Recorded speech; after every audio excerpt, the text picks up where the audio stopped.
सांसद उदयनराजे भोसले की उम्मीदवारी की घोषणा नहीं, समर्थक हुए आक्रामक। लोकसभा के 2 चरणों में बीजेपी की ओर से घोषित सूची में उदयनराजे के नाम की घोषणा नहीं होने पर उदयनराजे समर्थकों ने एक अहम फैसला लिया। उम्मीदवारी की घोषणा नहीं होने पर भाजपा के विभिन्न पदों पर बैठे उदयनराजे के समर्थक अपने पदों से इस्तीफा देने की तैयारी कर रहे हैं। जिला शासकीय विश्राम गृह में जुटे उदयनराजे के समर्थकों ने लिया फैसला।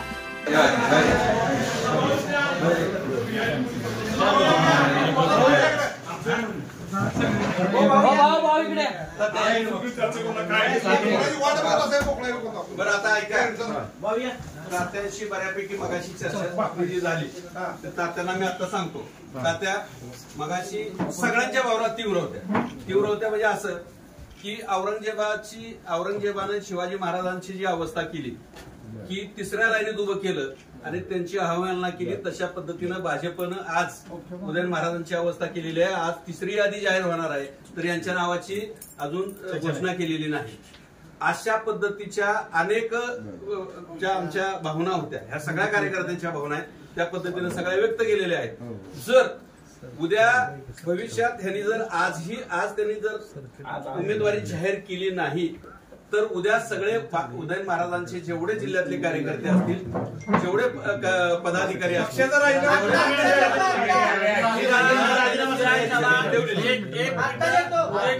या परिस्थितीवर आता आपण इथं थांबलोय की जिल्ह्यातल्या कुठलाही पदाधिकारी असू तो कुणी असू, उद्याच्याला 10 वाजता त्यांना शिवतीर्थावर यायचंय, राजीनामा फुकट यायचं नाही। त्यांनी महाराजांचे आपण कार्यकर्ते आहोत, तिकीट मागायला आपण काही भिकारी नाही याच्याकडं, काय कारण नाही तिकीट मागायची कुणाला।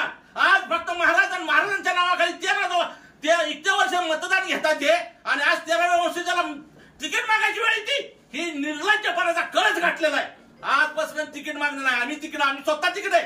महाराज हे आमचा मतदार आहेत आणि आम्ही त्यांचे मतदार आहोत आणि ते आमचे नेते आहेत। जगाच्या पाठीवर कुठं असं लिहिलंय का बघा तुम्ही। आज कुठल्या वंशजाला, आज तुम्ही मागच्या इलेक्शनचं पण बघा, महाराजांच्या मुळे तिकीट ह्या लोकांना मिळाली। आज महाराज जिथं जातात तिथं महाराजांच्या मागे पब्लिक असतं। सातारा जिल्ह्यात ना प्रत्येक ठिकाणी भावना अशी आहे की महाराजांना इतक्या दिवस ठेवलंच, त्यांना तिकीट द्यासाठी मागणी करावी लागते। हे किती मोठं दुर्दैव आहे। तुम्ही मला एक सांगा, परवा एक तिथं कुठं मिटिंग झाली, तिथं एक कुठला तर नेता म्हणतो महाराजांचं नाव घेत नाही। अरे तुला खांद्यावर हात टेकवून निवडून आणला त्यांनी आणि तू त्याचं नाव घेत नाही। कुठल्याही सभेमध्ये महाराजांचं नाव घेतलं का कुणी सांगा? घेतलं का? एकच खासदार होतील म्हणून कुणी नाव घेतलं का? आज सांगा मला, आजच्या ह्या घडीपर्यंत फक्त म्हणतात की नाही आम्ही मागतो, आम्ही करतो। काय करताय तुम्ही? आजपर्यंत आवाज काढणं तुम्ही मिटिंग होऊन सांगितलं का? कुठल्या सभेला सांगितलं का? कुठल्या बातमीला दिसतंय का की आज भाजपच्या किंवा कुठल्याही पक्षाच्या की येऊन तिथं स्टेजवर सांगितलं की आमचा एकच खासदार असेल, फक्त उदयन महाराज असतील, ह्याच्या व्यतिरिक्त दुसरा कुठला खासदार नसेल। आज कोणाची ताकद झाली का सांगायची सातारा जिल्ह्यात? का नाही सांगत? तुम्हाला फक्त मताला मागत पाहिजे का? ऐका, चालणार नाही गोष्ट झाल्या नाहीत, उमेदवारी जर जाहीर झाली नाही तर भाजपचे महाराजांना मानणारे सगळे जिल्ह्यातले पदाधिकारी देणारच आहे, द्यावेच लागेल त्यांना, द्यावंच लागेल। आत्ताच्या घडीला ही तयारी आज पूर्ण झालेली आहे।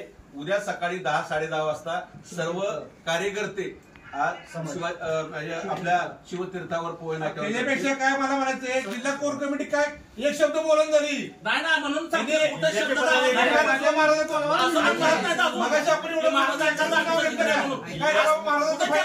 कुठली कोर कमिटी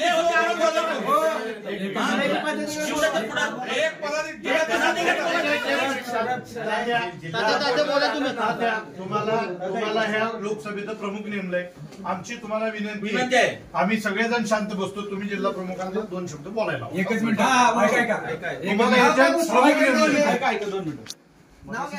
परत रिपीट करावं लागते। तुम्ही नव्हता, असणारा कार्यकर्त्यांचा आक्रोश एवढा प्रचंड होता की पोलिसांना आत यावं लागलं, एवढा आक्रोश होता। परंतु जेवढे छत्रपतींचे प्रेम करणारे लोक आहेत तेवढी कायदा सुव्यवस्था आणि पक्षाचाही तितका मोलाचा सांभाळणारी माणसं आहेत सगळे कार्यकर्ते आहेत, म्हणून तो आक्रोश थांबवला गेलाय। त्याचा अर्थ जिल्हाध्यक्षांनी समजायचं नाही की महाराजांना किंवा महाराजांच्या कार्यकर्त्यांना काही समजत। कोर कमिटीचा विषय मागाशी निघाला, त्यांनी सांगितलं, संतोष कसे होते कि कोर कमेटी की तातडीची बैठक रात्री बोल। तो हमारे साथ देखते रहिए फाइट अगेंस्ट क्रिमिनल चैनल और पढ़ते रहिए fight against criminal daily newspaper. आज की खबर में बस इतना ही। वीडियो को लाइक करें और चैनल को सब्सक्राइब कर ले, जिससे आने वाली वीडियो की नोटिफिकेशन आपको मिलती रहे।